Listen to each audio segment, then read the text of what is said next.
പ്രധാനപ്പെട്ട വാർത്തയിലേക്ക് പോവുകയാണ്. പാലക്കാട് എം.എൽ.എ. രാഹുൽ മാങ്കൂട്ടത്തിനെതിരായുള്ള രണ്ടാം കേസിൽ യുവതിയുടെ മൊഴി രേഖപ്പെടുത്തിയിരിക്കുകയാണ്. അന്വേഷണ ചുമതലയിലുള്ള AIG പൂങ്കടലിയുടെ നേതൃത്വത്തിലുള്ള അന്വേഷണ സംഘമാണ് രണ്ടാമത്തെ കേസിൽ പെൺകുട്ടിയുടെ മൊഴി രേഖപ്പെടുത്തിയിരിക്കുന്നത്. ഫൈസൽ അസീസ് വിവരങ്ങൾ നൽകുന്നുണ്ട്. ഫൈസൽ, രാഹുൽ മാങ്കൂട്ടത്തിനെ പ്രതിരോധത്തിലാക്കി രണ്ടാമത്തെ കേസിൽ പെൺകുട്ടി മൊഴി നൽകിയിരിക്കുകയാണ്. അന്വേഷണ ചുമതലയിലുള്ള AIG പൂങ്കടലിയുടെ നേതൃത്വത്തിലുള്ള സംഘത്തിനു മുന്നിലാണ് രണ്ടാമത്തെ കേസിൽ യുവതി മൊഴി രേഖപ്പെടുത്തിയിരിക്കുന്നത്. മൊഴിയിൽ എന്തെല്ലാം കാര്യങ്ങളാണ് സൂചിപ്പിക്കുന്നത്? ഏത് രീതിയിലാണ് ഇനി അന്വേഷണം മുന്നോട്ട് പോവുക? ഫൈസൽ, അർത്ഥ വളരെ ഞെട്ടിക്കുന്ന ഒരു മൊഴിയാണ് രാഹുൽ മാങ്കൂട്ടത്തിൻ്റെ രണ്ടാം പരാതിയിൽ യുവതി പോലീസിന് മുന്നിൽ നൽകിയിരിക്കുന്നത്. അതായത് അന്വേഷണ ചുമതലയിലുള്ള AIG പൂങ്കടലിയുടെ നേതൃത്വത്തിലുള്ള സംഘമാണ് യുവതിയുടെ മൊഴിയെടുത്തത്. കഴിഞ്ഞ ദിവസം തന്നെ മൊഴിയെടുക്കുമെന്ന വാർത്തകൾ ഉണ്ടായിരുന്നെങ്കിലും ഇന്നാണ് ഈ കേസിൽ വീണ്ടും മുൻകൂർ ജാമ്യ ഹർജി, രാഹുൽ മാങ്കൂട്ടത്തിൻ്റെ മുൻകൂർ ജാമ്യ ഹർജി ഇന്ന് കോടതി വീണ്ടും പരിഗണിക്കുന്നുണ്ട്. അപ്പോൾ അതിൻ്റെ ഭാഗമായി കൊണ്ട് തന്നെയാണ് ഇന്ന് മൊഴിയെടുത്തത്. മൊഴിയിൽ വളരെ നിർണായകമായ മൊഴി, വളരെ ഗുരുതരമായ ആരോപണങ്ങളുള്ള മൊഴി, വളരെ ഗുരുതരമായ പ്രശ്നങ്ങളാണ് യുവതി ഉന്നയിക്കുന്നത്. ഏറ്റവും പ്രധാനപ്പെട്ട കാര്യമെന്ന് പറയുന്നത് യുവതിയുടെ ക്രൂര ബലാത്സംഗത്തിന് ഇരയാക്കിയെന്നാണ് യുവതി പ്രധാനമായി മൊഴി നൽകിയത്. അതായത് ഈ കേസിൻ്റെ പശ്ചാത്തലം എന്ന് പറയുന്നത് 2023 ഈ ഒരു സംഭവം നടന്നത്. ബംഗളൂരു സ്വദേശിയായ യുവതിയാണ് ഈ യുവതി എന്ന് പറയുന്നത്. അവർ വീട്ടിലേക്ക് പോകുന്നതിനിടെ തന്നെ സമീപിക്കുകയും കാറിലെത്തി തന്നെ സമീപിക്കുകയും തനിക്ക് വിവാഹ വാഗ്ദാനം നൽകി തന്നെ റിസോർട്ട് അല്ലെങ്കിൽ ഈ ഒരു വീട്ടിലേക്ക് ഹോം സ്റ്റേ എന്ന് കരുതുന്നിടത്തേക്ക് കൊണ്ടുപോയി തന്നെ ക്രൂരമായി ബലാത്സംഗം ചെയ്യുകയും ഒപ്പം ശരീരമാസകലം മുറിവേൽപ്പിക്കുകയും ചെയ്തു എന്നാണ് യുവതി നേരത്തെ പോലീസിന് നൽകിയ പരാതിയിൽ പറയുന്നത്. ആ പരാതി തന്നെയാണ് FIR പറഞ്ഞിരിക്കുന്നത്. ക്രൈംബ്രാഞ്ചാണ് ഈ കേസ് രജിസ്റ്റർ ചെയ്തിരിക്കുന്നത്. പിന്നീട് ഈ അന്വേഷണ സംഘത്തെ കൂടുതൽ വിപുലീകരിക്കുകയും ഈ രണ്ടാം പരാതി അന്വേഷിക്കാനായി മാത്രം ഒരു IPS ഉദ്യോഗസ്ഥയെ ചുമതലപ്പെടുത്തുകയായിരുന്നു. അതാണ് AIG പൂങ്കടലിയുടെ നേതൃത്വത്തിലുള്ള സംഘമാണ് ഈ കേസ് അന്വേഷിക്കുന്നത്. ഒപ്പം തന്നെ യുവതി പറയുന്ന പ്രധാനപ്പെട്ട മറ്റൊരു കാര്യം എന്ന് പറയുന്നത് പാനിക് അറ്റാക്കും ശ്വാസം മുട്ടലും അനുഭവപ്പെട്ടു. അത് രാഹുലിനോട് പറഞ്ഞു. എന്നിട്ടും രാഹുൽ അതിന് വഴങ്ങിയില്ല. തന്നെ ക്രൂരമായി പീഡിപ്പിച്ചു, തനിക്ക് മേൽ ക്രൂരത തുടർന്നു എന്ന് തന്നെയാണ് യുവതി പോലീസിന് മൊഴി നൽകിയിട്ടുള്ളത്. മൊഴി ഇപ്പോൾ കോടതിയിൽ സമർപ്പിച്ചിരിക്കുകയാണ്. ഒപ്പം തന്നെ രാഹുലിനെ ഭയമാണെന്നാണ് യുവതി പ്രധാനമായും പറയുന്നൊരു കാര്യമെന്ന് പറയുന്നത്. രാഹുലിന് ഭയമാണ്. രാഹുൽ ഫോൺ വിളിച്ചിട്ട് താൻ എടുത്തില്ലെങ്കിൽ വലിയ രീതിയിലുള്ള അസഭ്യം പറയുന്നു, അത്തരത്തിൽ തന്നെ ടോർച്ചർ ചെയ്യുന്നു എന്ന് തന്നെയാണ് യുവതി വ്യക്തമാക്കുന്നത്. അതായത് ഈ കേസിൽ രണ്ടാം കേസ് കഴിഞ്ഞ ദിവസം 2023 നടന്ന സംഭവമാണ്. 2025 ഡിസംബർ 3 ഈ പരാതി രേഖപ്പെടുത്തുന്നത്. അതായത് കൃത്യം 2 വർഷത്തിന് ശേഷമാണ് ഇത്തരത്തിൽ പരാതി രേഖപ്പെടുത്തുന്നത്. ഈ പരാതി തീർത്തും അസംബന്ധമാണ്. ഈ പരാതി നിലനിൽക്കില്ല. ഈ പരാതി തെരഞ്ഞെടുപ്പ്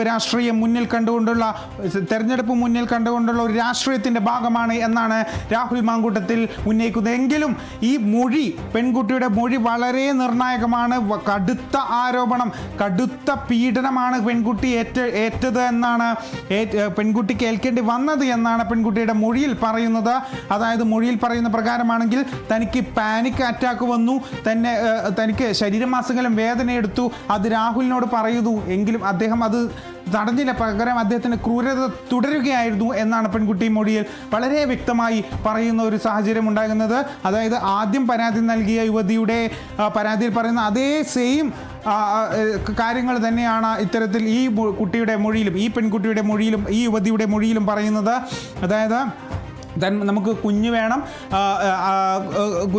അതിന് നീ തയ്യാറാവണം, അത്തരത്തിലുള്ള ഒരു പരാമർശങ്ങൾ രാഹുലിൻ്റെ ഭാഗത്ത് നിന്നുണ്ടായിരുന്നു എന്നും ഈ മൊഴിയിൽ പറയുന്നുണ്ട്. ഏതായാലും വളരെ ഗുരുതരമായ ആരോപണം, വളരെ ഗുരുതരമായൊരു കാര്യമാണ് രാഹുലിൻ്റെ ഭാഗത്ത് നിന്നുണ്ടായത് എന്നതാണ് ഏറ്റവും പ്രധാനപ്പെട്ട ഒരു കാര്യം എന്ന് പറയുന്നത്. ക്രൂര ബലാത്സംഗത്തിന് ഇരയാക്കി എന്ന് തന്നെയാണ് യുവതി പറയുന്നത്. അതായത് പോലീസിന് നൽകിയ FIRൻ്റെ പകർപ്പിൽ പോലീസിന് നൽകിയ പരാതിയിലും പോലീസിൻ്റെ ആ പരാതിക്ക് ശേഷം FIRലും പോലീസ് കൃത്യമായി പറയുന്നുണ്ട് ക്രൂരമായ ബലാത്സംഗം തന്നെയാണ് നടന്നിരിക്കുന്നത് എന്ന്. ഏതായാലും രാഹുലിൻ്റെ മുൻകൂർ ജാമ്യാപേക്ഷ അല്പസമയത്തിനകം തന്നെ തിരുവനന്തപുരം സെഷൻസ് കോടതി പരിഗണിക്കും എന്നാണ് മനസ്സിലാക്കുന്നത്. അങ്ങനെയാണെങ്കിൽ അദ്ദേഹത്തിന് മുൻകൂർ ജാമ്യം ലഭിക്കുമോ ഇല്ലയോ എന്ന കാര്യത്തിൽ വ്യക്തത വന്നിട്ടില്ല. എന്തായിരിക്കും കോടതി പറയാൻ പോകുന്നതെന്നാണ് ഏറ്റവും പ്രധാനപ്പെട്ട കാര്യം. ആദ്യത്തെ കേസിൽ, ഒന്നാം കേസിൽ, ഈ രാഹുൽ മാങ്കൂട്ടത്തിനെതിരെയുള്ള ആദ്യത്തെ കേസിൽ യുവതി നൽകിയ പരാതിയിൽ തിരുവനന്തപുരം സെഷൻസ് കോടതി അദ്ദേഹത്തിൻ്റെ മുൻകൂർ ജാമ്യ ഹർജി തടയുകയും അദ്ദേഹത്തിൻ്റെ അറസ്റ്റ് ചെയ്യുന്നതുമായി ബന്ധപ്പെട്ടുകൊണ്ടുള്ള കാര്യങ്ങളും മുന്നോട്ട് പോകാമെന്ന് പറയുകയും ചെയ്തു. അതിൻ്റെ ഭാഗമായിക്കൊണ്ട് തന്നെ രാഹുൽ മാങ്കൂട്ടത്തിൽ ഹൈക്കോടതിയെ സമീപിച്ചു. ഹൈക്കോടതിയിൽ അദ്ദേഹത്തിന് മുൻകൂർ ജാമ്യാപേക്ഷ മുൻകൂർ ജാമ്യം നൽകുകയും അറസ്റ്റ് തടയുകയും, അതായത് ഈ മാസം 15 വരെ അറസ്റ്റ് തടയുകയും ചെയ്തിട്ടുണ്ട്. അതിൻ്റെ ബലത്തിൽ തന്നെയാണ് രാഹുൽ മാങ്കൂട്ടത്തിലുള്ളത്. അതിൻ്റെ തൊട്ടു പിന്നാലെയാണ് ഈ രണ്ടാം കേസും രജിസ്റ്റർ ചെയ്യുന്നത്. ഈ രണ്ടാം കേസിലാണ് ഇപ്പോൾ ഒരു മുൻകൂർ ജാമ്യ ഹർജി ഇപ്പോൾ കോടതി പരിഗണിക്കാൻ വേണ്ടി പോകുന്നത്. അത് എപ്പോഴാണ് എന്നുള്ളൊരു കാര്യമാണ് ഇനി അറിയേണ്ടത്. ഏതായാലും ഇന്ന് തന്നെ അതിലൊരു വിധി ഉണ്ടാകും. മുൻകൂർ ജാമ്യം ലഭിക്കുമോ ഇല്ലയോ എന്നുള്ള കാര്യത്തിൽ ഉടൻ ഒരു വിധി ഉണ്ടാകുമെന്നാണ് മനസ്സിലാക്കുന്നത്. ഏതായാലും രാഹുൽ അതിക്രൂരമായ ഒരു പീഡനത്തിനാണ് യുവതിയെ ഇരയാക്കിയിരിക്കുന്നത് എന്നാണ് ഈ മൊഴിയുടെ അടിസ്ഥാനത്തിൽ മനസ്സിലാക്കുന്നത്. കാർത്തു, തീർച്ചയായും ഫൈസൽ, ആ മൊഴിയിൽ നിന്ന് വ്യക്തമാണ് എത്രത്തോളം ക്രൂരത ആ പെൺകുട്ടി നേരിട്ടിരുന്നു എന്ന്.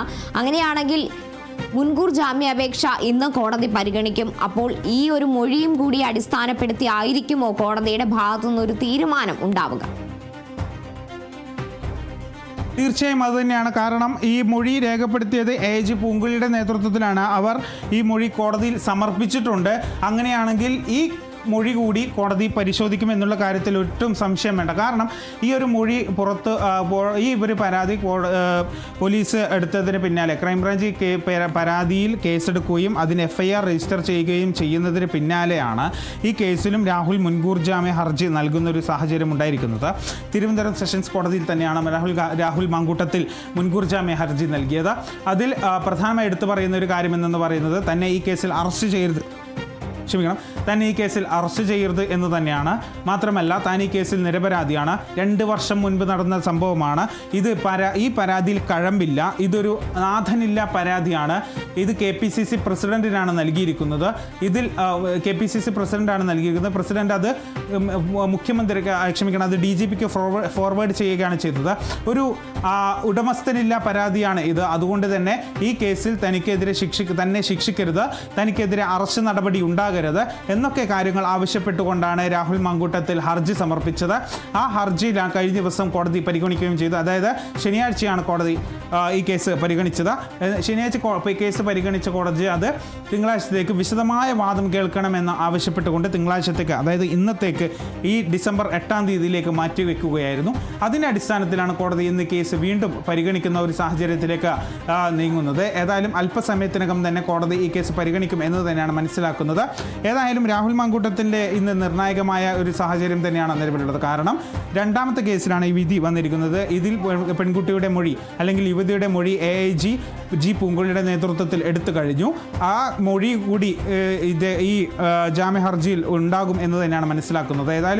മൊഴിയെടുക്കാൻ വൈകിയിട്ടുമുണ്ട്. കാരണം കഴിഞ്ഞ ദിവസങ്ങളിലൊക്കെ തന്നെയും ഈ കേസ് കോടതിയിലെത്തും മുമ്പ് തന്നെ മൊഴി രേഖപ്പെടുത്തുമെന്ന് പറഞ്ഞിരുന്നെങ്കിലും ഇതുവരെയും മൊഴി രേഖപ്പെടുത്തിയിട്ടില്ല. തുടർന്ന് ഇന്നാണ് മൊഴി രേഖപ്പെടുത്തിയെന്നാണ് മനസ്സിലാക്കുന്നത്. കഴിഞ്ഞ ദിവസം തന്നെ അന്വേഷണ സംഘത്തെ വിപുലീകരിക്കുകയും അതിൽ ജി പൂങ്കുഴിയിലെ അന്വേഷണ ഉദ്യോഗസ്ഥയെ നിയമിക്കുകയും ഒക്കെ സർക്കാർ ചെയ്തതാണ്. ഏതായാലും 2023 KPCC പ്രസിഡന്റിനാണ് ഈ പരാതി, KPCC പ്രസിഡന്റിൻ്റെ മെയിലിലേക്കാണ് ഈ പരാതി വന്നിട്ടുണ്ടായിരുന്നത്. അതിന് തൊട്ട് പിന്നാലെ KPCC പ്രസിഡന്റ് DGPക്ക് ഈ പരാതി ഫോർവേഡ് ചെയ്തു.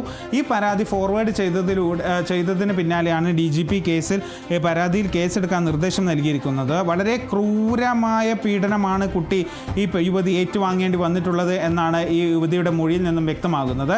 അതായത് തനിക്ക് പാനിക് അറ്റാക്ക് ഉണ്ടാകുകയും ശരീരം മുറിവേൽപ്പിക്കുകയും ചെയ്തതിന് പിന്നാലെ ഇതിന് സമ്മതമല്ല, അല്ലെങ്കിൽ തന്നെ ഉപദ്രവിക്കരുതെന്ന് ആവശ്യപ്പെട്ടെങ്കിലും അദ്ദേഹം അതിന് തയ്യാറായില്ല, പകരം ഉപദ്രവിക്കൽ തുടർന്നു എന്ന് തന്നെയാണ് മൊഴിയിൽ പറയുന്നത് എന്നാണ് മനസ്സിലാക്കുന്നത്. ഏതായാലും രാഹുൽ മാങ്കൂട്ടത്തിൻ്റെ നിർണായകമായ വിധി, മുൻകൂർ ജാമ്യം ലഭിക്കുമോ എന്നുള്ളൊരു കേസിലെ വിധി അല്പസമയത്തിനകം തന്നെ ഉണ്ടാകുമെന്നാണ് പ്രതീക്ഷിക്കുന്നത്. ഫൈസൽ, അതുപോലെ തന്നെ ഇപ്പോൾ ജാമ്യാപേക്ഷ ഇനി കോടതി പരിഗണിക്കേണ്ടതുണ്ട്. മൊഴി അടക്കം പോലീസ് രേഖപ്പെടുത്തി കഴിഞ്ഞു. എങ്കിലും ഇപ്പോൾ ചോദ്യമില്ലാത്ത ഒരു ഉത്തരം ലഭിക്കാത്ത ഒരു ചോദ്യമുണ്ട്, രാഹുൽ മാങ്കൂട്ടം എവിടെയാണ് എന്നുള്ളത്. 12ാം ദിവസവും രാഹുൽ മാങ്കൂട്ടം ഒളിവിൽ കഴിയുന്ന സാഹചര്യം തന്നെയാണ് നിലവിലുള്ളത്. ആ സാഹചര്യത്തിൽ രാഹുൽ മാങ്കൂട്ടത്തിനായുള്ള അന്വേഷണം ഏത് രീതിയിലാണ് നടക്കുന്നത്? ഏതായാലും കാർത്തു, രാഹുൽ മാങ്കൂട്ടത്തിനെതിരെയുള്ള അന്വേഷണം താൽക്കാലികമായി നിർത്തിവെച്ചിട്ടുണ്ട് എന്നുള്ളൊരു വിവരം കൂടി ഇതിനകം തന്നെ പുറത്തു വരുന്ന ഒരു സാഹചര്യം ഉണ്ടായിരുന്നു. അതായത് ഈ ഹൈക്കോടതി അറസ്റ്റ് 15 വരെ തടയണമെന്ന് കോടതിയോട് പറഞ്ഞ സ്ഥിതിക്ക് ഈ അന്വേഷണം വേണ്ട എന്നുള്ളൊരു നിലപാട്, രാഹുൽ മാങ്കൂട്ടത്തിനെതിരെയുള്ള അന്വേഷണം വേണ്ട എന്നുള്ളൊരു നിലപാട് കോടതി എടുത്തിട്ടുണ്ട് എന്നാണ് നമുക്ക് മനസ്സിലാക്കുന്ന വിവരം എന്ന് പറയുന്നത്. ഏതായാലും 12ാം ദിനവും അദ്ദേഹം ഒളിവിൽ കഴിയുകയാണ്.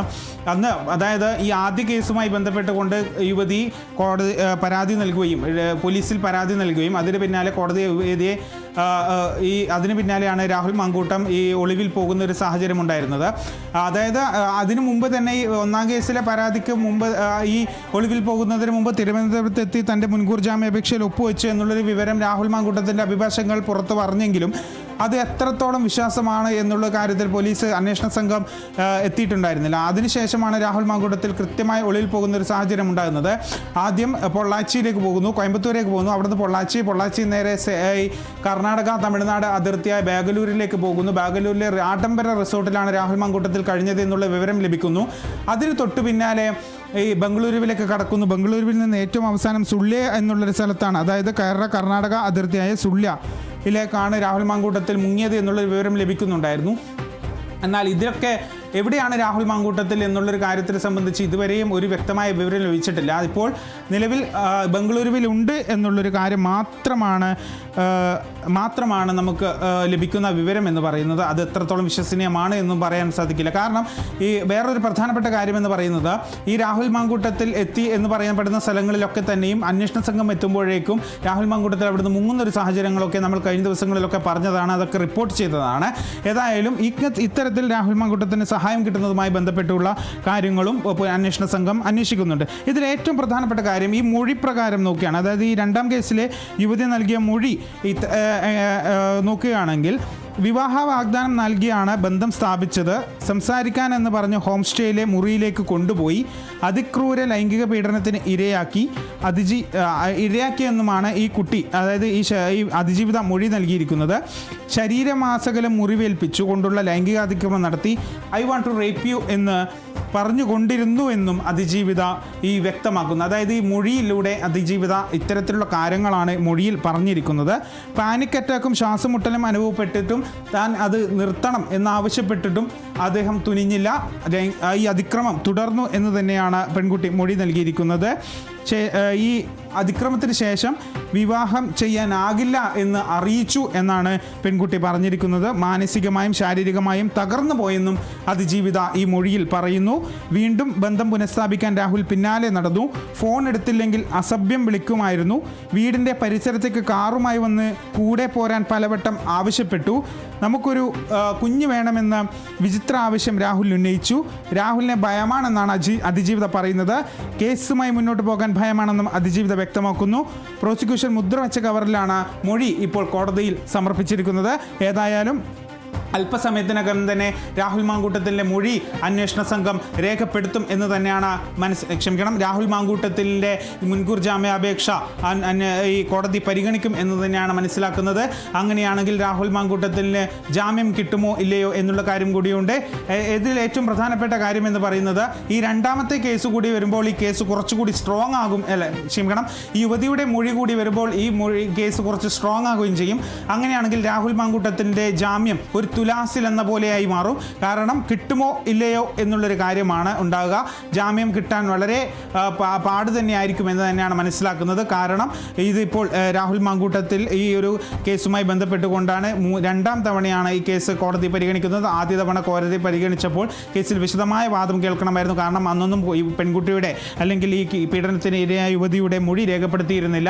പിന്നീട് കേസിൽ വിശദമായ മൊഴി കേൾക്കണം, വാദം കേൾക്കണം എന്ന് കോടതി ആവശ്യപ്പെടുകയായിരുന്നു. അതിൻ്റെ ഭാഗമായിക്കൊണ്ട് തന്നെയാണ് ഇന്നത്തേക്ക് കേസ് മാറ്റിവെച്ചിട്ടുണ്ടായിരുന്നത്. ഏതായാലും രാഹുൽ മാങ്കൂട്ടത്തിലെ ഈ രാഹുൽ മാങ്കൂട്ടത്തിനെതിരായ പെൺകുട്ടിയുടെ മൊഴി, യുവതിയുടെ മൊഴി ഇപ്പോൾ രേഖപ്പെടുത്തിയിരിക്കുകയാണ്. വളരെ ക്രൂരമായ നടപടിയാണ് രാഹുൽ മാങ്കൂട്ടത്തിൻ്റെ ഭാഗത്ത് നിന്നുണ്ടായിരിക്കുന്നതെന്നാണ് മൊഴിയിൽ നിന്ന് വ്യക്തമാക്കുന്നത്. അതായത് തന്നെ ക്രൂരമായ പീഡനത്തിന് ഇരയാക്കി എന്നാണ് പെൺകുട്ടി ഈ പരാതിയിൽ തന്നെ ഇത് പറയുന്നുണ്ട്. അതായത് അതിജീവിത ഈ പരാതിയിൽ തന്നെ, പോലീസിന് നൽകിയ പരാതിയിൽ തന്നെ, അല്ലെങ്കിൽ ക്രൈംബ്രാഞ്ചിന് നൽകിയ പരാതിയിൽ തന്നെ ക്രൂരമായ പീഡനത്തിന് ഇരയാക്കിയെന്നും തന്നെ ശരീരമാസകലം മുറിവേൽപ്പിച്ചെന്നും, അതായത് ഒരു സൈക്കോപാത്തിനെ പോലെ അദ്ദേഹം പെരുമാറി എന്നൊക്കെ രീതിയിലുള്ള കാര്യങ്ങൾ ഈ അതിജീവിത ഈ പോലീസിന് നൽകിയ പരാതിയിൽ പറയുന്നുണ്ട്. അപ്പോൾ പോലീസ് അത് ആ പരാതിക്ക് കേട്ട ശേഷം പോലീസ് ഇട്ട FIR-ലും ഇത്തരത്തിലുള്ള പരാമർശങ്ങൾ ഉണ്ട്. ഏതായാലും എന്തായിരിക്കും ഈ കേസിൽ സംഭവിക്കാൻ പോകുന്നത് എന്നാണ് ഇനി അറിയേണ്ടത്. അങ്ങനെയാണെങ്കിൽ രാഹുൽ മാങ്കൂട്ടത്തിന് ജാമ്യം കിട്ടുമോ ഇല്ലയോ എന്നുള്ള കാര്യം കൂടി അറിയണം. മൊഴിയെടുത്തത് AIG പൂങ്കുഴലിയുടെ നേതൃത്വത്തിലുള്ള സംഘമാണ് മൊഴിയെടുത്തിരിക്കുന്നത്. പാലക്കാട് MLA രാഹുൽ മാങ്കൂട്ടത്തിനെതിരെയുള്ള രണ്ടാം കേസിലാണ് യുവതിയുടെ മൊഴി രേഖപ്പെടുത്തിയിരിക്കുന്നത്. അന്വേഷണ ചുമതലയിലുള്ള AIG പൂങ്കുഴലിയുടെ നേതൃത്വത്തിലുള്ള സംഘമാണ് മൊഴി രേഖപ്പെടുത്തിയിരിക്കുന്നത്. 23-കാരി KPCC പ്രസിഡന്റിനും അടക്കമുള്ളവർക്കായിരുന്നു ആദ്യം പരാതി നൽകിയത് രാഹുൽ മാങ്കൂട്ടത്തിനെതിരെ. പിന്നീടാണ് പരാതി ക്രൈംബ്രാഞ്ചിന് കൈമാറുന്ന സാഹചര്യം ഉണ്ടായിരുന്നത്. ഇപ്പോൾ പെൺകുട്ടിയുടെ മൊഴി രേഖപ്പെടുത്തിയിരിക്കുകയാണ് അന്വേഷണ സംഘം. AIG പൂങ്കുഴലിയുടെ നേതൃത്വത്തിലുള്ള സംഘമാണ് ഇത്തരത്തിൽ മൊഴി രേഖപ്പെടുത്തിയിരിക്കുന്നത്. ഈ ഒരു കേസിൽ രാഹുൽ മാങ്കൂട്ടത്തിനെതിരെ ബലാത്സംഗ കുറ്റമായിരുന്നു ചുമത്തിയിരുന്നത്. ഇന്ന് കോടതി ഇതിൽ രാഹുൽ മാങ്കൂട്ടത്തിൽ സമർപ്പിച്ച മുൻകൂർ ജാമ്യാപേക്ഷ, രണ്ടാമത്തെ കേസിൽ മുൻകൂർ ജാമ്യാപേക്ഷ ഇന്ന് പരിഗണിക്കും. അതിനുശേഷമായിരിക്കും അറിയുക ഈ കേസിൽ എന്ത് നിലപാടായിരിക്കും കോടതി സ്വീകരിക്കുക. രാഹുൽ മാങ്കൂട്ടത്തിന് ജാമ്യം ലഭിക്കുമോ എന്ന കാര്യത്തിലടക്കം വ്യക്തത വരികയുള്ളൂ. എങ്കിൽ നിലവിൽ ആ യുവതിയുടെ രണ്ടാമത്തെ പരാതിക്കാരിയുടെ മൊഴി രേഖപ്പെടുത്തിയിരിക്കുകയാണ്. AIG പൂങ്കുഴലിയുടെ നേതൃത്വത്തിലുള്ള അന്വേഷണ സംഘമാണ് ഇത്തരത്തിൽ പെൺകുട്ടിയുടെ മൊഴി രേഖപ്പെടുത്തിയിരിക്കുന്നത്. ഫൈസൽ അസീസാണ് വിവരങ്ങൾ നൽകിയത്.